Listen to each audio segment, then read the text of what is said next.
அனைவருக்கும் வணக்கம். நான் உங்கள் 5ஆம் தலைமுறை ஜோதிடர் ராம்குமார் ராஜேந்திரன். நம்ம இன்னைக்கு பார்க்க போற தலைப்பு தனுசு ராசி அன்பர்களுக்கு உங்களுடைய ராசிக்கு 4ஆம் வீடான மீன ராசியில் சனி பகவானுடைய வக்ர பெயர்ச்சி. இந்த சனியுடைய வக்ர பெயர்ச்சி அப்படின்னாவே சனி தன்னுடைய இயல்பு நிலையை மாற்றி பின்னோக்கி செல்லக்கூடிய ஒரு காலகட்டம் அப்படின்னு சொல்லுவோம். ஆனால் இந்த தடவை இந்த மீன ராசியில் நட்சத்திரங்கள், அதாவது ஒரு நட்சத்திரத்திலிருந்து இன்னொரு நட்சத்திரத்துக்கு மட்டும்தான் பயிற்சி அடைகிறார். அதே நேரத்தில் இந்த 4ஆம் வீடான மீன ராசியில தான் இந்த சனி பகவானுடைய வக்ர பயிற்சியானது நடைபெறவிருக்குங்க. இந்த நிகழ்வு காலகட்டங்கள் அப்படின்னு பார்த்தீங்கன்னா ஜூலை மாதம் 27ஆம் தேதி முதல் டிசம்பர் மாதம் 11ஆம் தேதி வரை நடைபெறவிருக்குங்க. சுமார் 138 நாட்களுக்கு நடைபெறக்கூடிய இந்த நிகழ்வானது தனுசு ராசி அன்பர்களுக்கு தங்களுடைய வாழ்க்கையில எந்த விதமான அற்புதங்கள் மற்றும் மேன்மைகள் தரப்போகுது அப்படிங்கிறத இந்த காணொலியில தெளிவாகவும் துல்லியமாகவும் பார்க்கலாங்க. நம்ம சேனலை ஃபர்ஸ்ட் டைம் பார்க்குறவங்க தான் சப்ஸ்கிரைப் பண்ணிக்கோங்க. பெல் பட்டனை கிளிக் பண்ணி ஆல் அப்படிங்கிற ஆப்ஷன் கொடுத்துக்கோங்க. தனுசு ராசி அன்பர்கள் குரு பகவானை அதிபதியாக கொண்டவர்கள், மிகவும் நிதானசாலி அப்படின்னு சொல்லுவாங்க. பொறுமையாக சில காரியங்களை செய்து முடிக்கக்கூடிய நபர்கள், வைராகிய குணம் படைத்தவர்கள், துணிச்சல் மிக்கவர்கள் அப்படின்னு சொல்லுவோம். ஒரு விஷயத்தை கரெக்டாக ப்ராப்பராக பிளான் பண்ணிட்டோம் அப்படின்னா அதை எப்படியாவது செஞ்சு முடிக்கணும். அதை செஞ்சு முடிக்கிற வரைக்கும் தூக்கமே வராதுங்க. அந்த அளவுக்கு ரொம்ப கஷ்டமான விஷயங்கள் எதுவாக இருந்தாலும் அதை செஞ்சு முடிக்கணும் அப்படிங்கிற ஒரு வைராகியத்தோடும் ஒரு துணிச்சலோடும் தன்னம்பிக்கையோடும் சில காரியங்களை செய்து முடிக்கக்கூடிய நபர்கள், அடுத்தவர்களுக்கு உதவி செய்யும் மனப்பான்மை கொண்டவர்கள். என்னதான் உதவி செஞ்சாலுமே நமக்கு அவங்க திரும்ப கெடுதல் தான் பண்ணுவாங்கன்னு தெரிஞ்சும் அவங்களுக்கு நல்லதையே செய்யக்கூடிய நபர்கள். இவங்க துரோகிகள், இவங்க நமக்கு தேவையில்லாத இடையூறுகள் பண்ணுவாங்க, இவங்க நமக்கு கெட்டது தான் பண்ணுவாங்க, கெடுதல் பண்ணுவாங்கன்னு தெரிஞ்சுமே அவங்களுக்கு நல்லது பண்ணணும்னு நினைக்கக்கூடிய ராசிக்காரர்கள் இந்த குரு பகவானுடைய ஆதிக்கத்தில் இருக்கக்கூடிய தனுசு ராசி என்பது. ஏன் அப்படின்னா குரு ஒருத்தருக்கு கல்வி, செல்வம், பொன்பொருள் சேர்க்கை, ஆடையாபரணம் எல்லா விஷயத்தையும் கொடுக்கக்கூடிய ஒரு குருவுடைய ஆதிக்கத்தில் இருக்கிறதுனால அடுத்தவங்களுக்கு சொல்லி கொடுக்கக்கூடிய மனப்பான்மை அப்படிங்கிறது இருக்கும். கற்றுக் கொடுக்கக்கூடிய திறன்கள், அடுத்தவங்களுக்கு அட்வைஸ் பண்ணக்கூடிய திறமைகள் அப்படிங்கிறது ரொம்ப ஜாஸ்தியாக இருக்கும். உங்களுடைய வார்த்தையை கேட்டு எத்தனையோ பேரோட வாழ்க்கையை பெரிய அளவில் மாற்றங்கள் அப்படிங்கிறது நிகழ்ந்திருக்கும். ஆனால் உங்களுடைய நிலை இன்னும் எந்த அளவுக்கு முன்னேற்றம் அப்படிங்கிறதே இல்லை. அடுத்தவங்களுக்கு உதவி செய்கிறதுலான பெரிய பிரச்சனைகளை மட்டும்தான் நீங்கள் சந்திக்கிறீங்க தவிர உங்களுக்குன்னு ஒரு நல்ல விஷயங்கள் எப்பவுமே நடந்ததே கிடையாது. அது எல்லாம் நடந்தாலும் பரவாயில்லைங்க, உங்களுடைய இயல்பான குணாதிசயங்கள் எப்படி நல்லது பண்ணணும் அப்படின்னு நினைக்கக்கூடிய எண்ணம், அடுத்து எல்லளவும் யாருக்கும் துரோகம் செய்யக்கூடாதுன்னு நினைக்கக்கூடிய ராசிக்காரர், இவ்வளவும் பண்ணி நமக்கு இவ்வளோ கெட்ட பேர் வந்திருக்கு, இவ்வளோ கெடுதல் நடந்திருக்கு, அடுத்தவங்களுக்கு நல்லது பண்ண போய் நமக்கு இவ்வளோ கெடுதல் நடந்திருக்கு அப்படிங்கிற எல்லா விஷயம் இருந்தாலும் மறுபடியும் உதவி அப்படின்னு கேட்டாங்கன்னா அந்த இடத்துல போய் நிற்கக்கூடியது. ஸோ இவ்வளோ கஷ்ட நஷ்டங்களை அனுபவக்கூடிய ஒரு ராசிக்காரருக்கு வாழ்க்கையில தனக்குன்னு ஒரு நல்லது நடக்காதா அப்படிங்கிற ஒரு ஏக்கங்கள் எப்பவுமே இருந்துகிட்டே இருக்கும் இல்லைங்களா? அந்த மாதிரி நிகழ்வு காலகட்டங்களில் இந்த 4ஆம் வீடு என்று சொல்லக்கூடிய சுகஸ்தானத்தில் தான் இந்த கிரகங்களுடைய, அதாவது வக்ர நிவர்த்தி, சனி பகவானுடைய வக்ரம். சனி யாருன்னு செய்யும் வினைகளுக்கு ஏற்ப கர்ம பலனை தரக்கூடியவர். நல்லது பண்ணால் நல்லது தான் நடக்கும், கெடுதல் பண்ணால் கெட்டது மட்டும்தான் நடக்குங்க.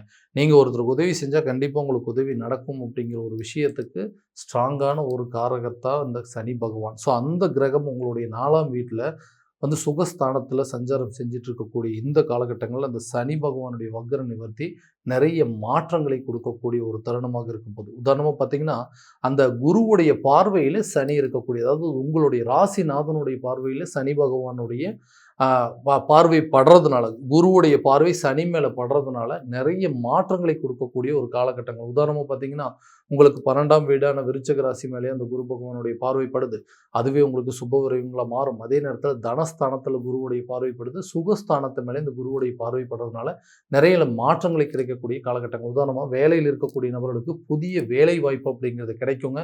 ஆல்ரெடி வேலையில் இருக்கிறவங்களுக்கு புதிய வாய்ப்புகள் அப்படிங்கும்போது என்னென்னா நமக்கு வந்து சேலரி இன்க்ரிமெண்ட்டோ, ஒரு ப்ரொமோஷனோ, ஒரு டிரான்ஸ்ஃபரோ, ஒரு இடத்துலேருந்து இன்னொரு இடத்துக்கு இடமாற்றம், நீங்கள் எதிர்பார்த்தபடி சில பொறுப்புகள் அப்படிங்கிறது உங்களுக்கு கிடைக்கும். வேலையே இல்லாத நபர்களுக்கு புதிய வேலை வாய்ப்பு அப்படிங்கிறது உங்களை தேடி வருங்க. வேலை ரீதியாக வெளியூர் மற்றும் வெளிநாடு சம்மந்தப்பட்ட பயணங்கள் அப்படிங்கிறது மேற்கொள்ளுவீங்க.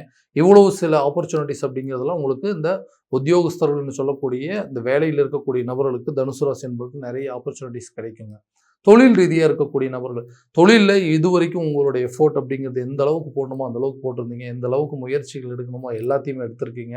அந்த முயற்சிகளுக்கு உண்டான பலன்கள் அப்படிங்கிறது கண்டிப்பாக கூடிய சீக்கிரத்தில் நீங்கள் அனுபவிக்க ஆரம்பிப்பீங்க. யாரை நம்புறதுனே தெரியலைங்க, கூட இருக்கிறவங்களே நமக்கு பெரிய அளவில் துரோகம் செய்யக்கூடிய அளவுக்கு சில நிலைகள் அப்படிங்கிறது வந்துருச்சு. ஏன்னா கூட இருக்கக்கூடிய பார்ட்னர்ஸ் மூலமாக சில தேவையில்லாத இடையூறுகள் அப்படிங்கிறது வந்தது. எல்லாத்தையும் நம்பி அவங்களை நம்பி வந்து சில காரியங்கள் செஞ்சீங்க, இன்றைக்கி அந்த காரியங்கள் எல்லாமே உங்களுக்கு எதிராக திரும்பிடுச்சு. எந்த சூழ்நிலையிலும் உங்களால் அடுத்த முயற்சிகள் எடுத்து வைக்க முடியாத அளவுக்கு சில தடைகள் அப்படிங்கிறது கொடுத்துட்ருக்கோம். அந்த தடைகள் அகலும். உங்களுடைய தொழிலில் கண்டிப்பாக உங்களால் சாதிக்க முடியும் அப்படிங்கிற ஒரு நம்பிக்கை உருவாகக்கூடிய காலகட்டங்கள். புதிய தொழிலை தொடங்குவதற்கான யோகம், அந்த தொழிலில் வந்து எந்த அளவுக்கு இம்ப்ரூவ்மெண்ட் பண்ணணும், அடுத்த லெவலுக்கு உங்களோட பிஸ்னஸ் எப்படி கொண்டு போகணும் அப்படிங்கிற சில முயற்சிகள் இந்த காலகட்டங்களில் கண்டிப்பாக இருக்கும். எல்லா சூழ்நிலையும் கடந்து வரக்கூடிய ஒரு தருணம். இதுவரைக்கும் நீங்கள் போட்ட முதலீடுகள் உங்களுக்கு லாபகரமான சூழல் அப்படிங்கிறது கொண்டு வருங்க. புதிய தொழிலை தொடங்குவீங்க. தொழில் ரீதியாக வெளியூர் மற்றும் வெளிநாடு பயணங்கள் அப்படிங்கிறது மேற்கொள்ளுவீங்க. அலைச்சல் அப்படிங்கிறது உருவாகுங்க. பழைய பார்ட்னர்ஸ் அப்படிங்கிறது டோட்டலாக விலக்கி விட்டுட்டு புதுசாக சில பார்ட்னர்ஸை உருவாக்கக்கூடிய ஒரு காலகட்டங்கள். புதிய ஒப்பந்ததாரர்களை உங்களுக்குள்ளே கொண்டு வரதுக்கான சான்சஸ் அப்படிங்கிறதும் நிறைய புது புது கான்ட்ராக்ட்ஸ் அப்படிங்கிறது உங்களுக்கு கிடைக்கும். ஸோ அடிஷ்னலாக ஏதாவது ஒரு பிஸ்னஸ் பண்ணலாம் அப்படிங்கிற அளவுக்கு சில சிந்தனைகள் உருவாகுங்க. திருமணமாகாத நபர்களுக்கு திருமணம் சார்ந்த யோகங்கள் அப்படிங்கிறது உருவாகும். நீண்ட நாட்களாக இருந்து வந்த திருமண தடைகள் அப்படிங்கிறது அகலும். நீங்கள் எதிர்பார்த்த லைஃப் அப்படிங்கிறத அமைச்சிக்கிறதுக்கான சில முயற்சிகள் எடுத்திருப்பீங்க. அந்த முயற்சிகள் இந்த காலகட்டங்களில் வெற்றியடையும். பெரிந்த காதலர்கள் ஒன்றிணையத்துக்கான யோகங்கள் அப்படிங்கிறதும், காரணமே இல்லாமல் பிரிஞ்சு போன கணவன் மனைவி கூட இந்த காலகட்டங்களில் ஒன்று சேர்வதற்கான யோகம். இந்த சுகஸ்தானம் அப்படின்னு சொல்லிட்டு, ஸோ அவங்களுக்கு தேவையான சில விஷயங்களை நீங்கள் செய்து கொடுக்கக்கூடிய ஒரு காலகட்டங்கள். இது வரைக்கும் எதுவுமே நீங்கள் பண்ணலை, நமக்குன்னு நீங்கள் என்ன பண்ணீங்க, நம்ம குடும்பத்துக்குன்னு நீங்கள் என்ன பண்ணீங்க, குழந்தைகளுக்காக என்ன பண்ணீங்க, என்னுடைய மனைவிக்காக நீங்கள் என்ன பண்ணீங்கன்னு சொல்லி நிறைய கேள்விகள் வந்திருக்கும். இந்த காரணத்தினாலேயே கணவன் மனைவிக்கிடையே நிறைய கருத்து வேறுபாடுகள் வந்து தேவையில்லாத சண்டை சச்சரவுகள் உருவாக்கி இன்னைக்கு நிறைய சூழ்நிலைகள் அப்படிங்கிறது மாறிக்கும். உங்களுக்குன்னு என்ன தேவையோ அந்த தேவைகளை உருவாக்கக்கூடிய ஒரு தருணமாக இருக்க போது, நீங்கள் நினைச்ச காரியங்கள் ஈடேற்றக்கூடிய ஒரு காலகட்டங்கள் இருக்க போதுங்க. இந்த டைமில் உங்களுக்கு கணவன் மனைவிக்கிடையே இருக்கக்கூடிய கருத்து வேறுபாடுகள் முழுமையாக விலகி குழந்தைகளோட ஒற்றுமையாக வந்து வாழக்கூடிய ஒரு காலகட்டம் அப்படின்னு சொல்லுவாங்க. ஹஸ்பண்ட் ஒய்ஃபுல நல்ல ஒரு அண்டர்ஸ்டாண்டிங் அப்படின்னு ஏற்படும். பிரிந்து சென்ற நபர்கள் உங்களை தேடி வரக்கூடிய ஒரு தருணம் அப்படின்னே சொல்லுவாங்க. காரணமே இல்லாமல் நம்மளை விட்டு பிரிஞ்சு போகக்கூடிய அளவுக்கு சில சூழ்நிலைகள் இருந்தது.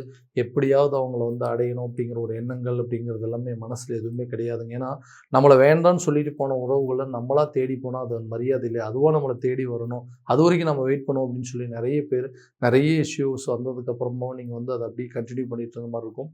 உங்களுடைய சூழ்நிலை என்னென்னு புரிஞ்சு, உங்கள் மேலே எந்த தவறும் இல்லைன்னு தெரிஞ்சு, உங்களை வேண்டான்னு சொல்லி ஒதுங்கி போனவங்க, உங்களை விட்டுட்டு போனவங்க உங்களை தேடி வரக்கூடிய ஒரு காலகட்டமாக இருக்க போது, சுகபோக வாழ்க்கையை வாழக்கூடிய ஒரு தருணம் அப்படின்னே சொல்லலாங்க. அப்போ அந்த லவ் பண்ணிட்டு இருக்கிறவங்க கூட அவங்க வீட்டில் சொல்லி எப்படியாவது இதை வந்து கல்யாண ரேஞ்சுக்கு வந்துட்டு அக்செப்டன்ஸ் வாங்குற அளவுக்கு சூழ்நிலைகள் அப்படிங்கிறது இருக்குங்க.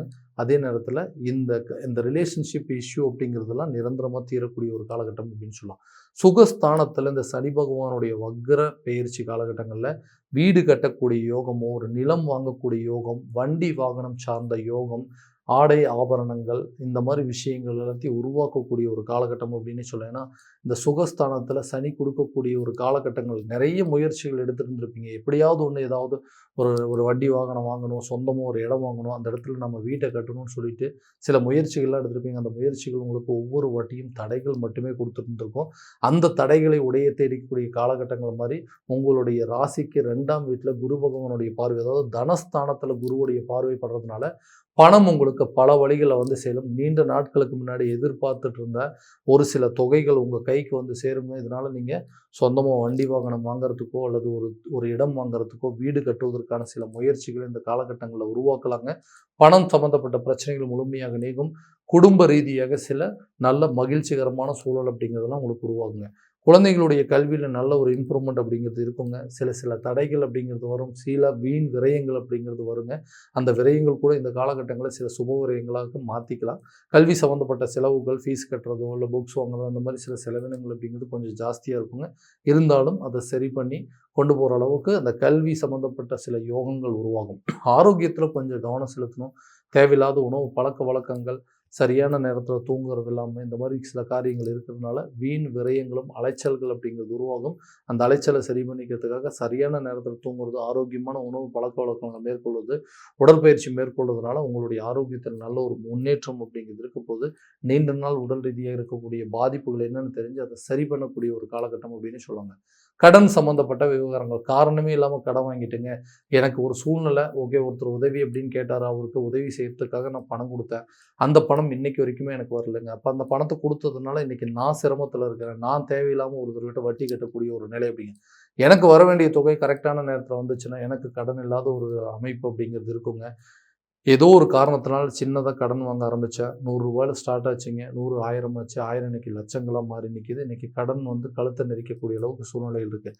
இந்த கடன் அடைப்பதற்காக ஏதாவது ஒரு சில முயற்சிகள் எடுத்து எப்படியாவது இந்த கடன்லேருந்து முழுசாக வெளியே வரணும்னு சொல்லி பல விதமான முயற்சிகள், பேங்க்ல லோன் அப்ளை பண்ணுறதுங்க, அதே நேரத்தில் நண்பர்கள்கிட்ட உதவி கேட்கறது, சொந்த பந்தங்கள்கிட்ட ஏதாவது ஒரு ஒரு ஒரு ஒரு உதவி அப்படிங்கிறத எதிர்பார்த்துட்டு இருந்தோம். அந்த உதவி கரெக்டான நேரத்தில் கிடைக்கல. அப்படி கிடைச்சதுன்னா எல்லா பிரச்சனையும் டோட்டலாக சால்வ் பண்ணிடும் அப்படின்னு சொல்லி எதிர்பார்த்துட்டு இருக்கக்கூடிய நபர்களுக்கு இந்த 4ஆம் வீட்டில் சனியுடைய வக்ர நிலை காலகட்டங்களில் குருவுடைய பார்வை சனி மேலே படும் பொழுது நீங்கள் எதிர்பார்த்த சில அபரிவிதமான யோகங்கள் உருவாகும். நீங்களே எதிர்பார்த்துருக்க மாட்டீங்க. கண்டிப்பாக அந்த அளவுக்கு ஒரு அதிர்ஷ்டகரமான சூழ்நிலை உருவாக்கக்கூடிய தருணமாக இருக்க போதுங்க.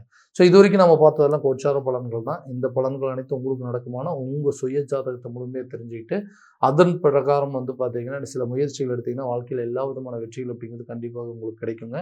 உங்களுடைய ஜாதகத்தை எங்கிட்ட பார்க்கணும் விருப்பப்பட்டீங்கன்னா கீழே தெரிய நம்பருக்கு கான்டாக்ட் பண்ணி அப்பாயின்மெண்ட் ஃபிக்ஸ் பண்ணிக்கோங்க.